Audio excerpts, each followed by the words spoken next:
আজকে আমরা জানব বাংলা সাহিত্যে যা কিছু প্রথম, যেগুলো বিভিন্ন চাকরি পরীক্ষার জন্য খুবই গুরুত্বপূর্ণ। চলুন শুরু করি। 1. প্রথম বাংলা উপন্যাস আড়ালের ঘরের দুলাল। 2. প্রথম সার্থক উপন্যাস দুর্গেশ নন্দিনী। 3.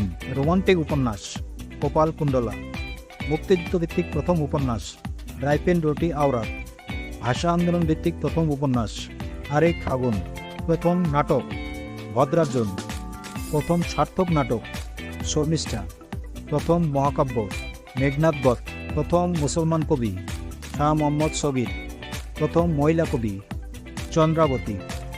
প্রথম মহিলা ঔপন্যাসিক স্বর্ণকুমারী দেবী। প্রথম মুসলিম নাট্যকার মীর মোশাররফ হোসেন। প্রথম পত্রিকা রংপুর বার্তাবহ। ঢাকা থেকে প্রকাশিত প্রথম গ্রন্থ নীল দর্পণ। প্রথম চলচ্চিত্র জামাই ষষ্ঠী। ধন্যবাদ।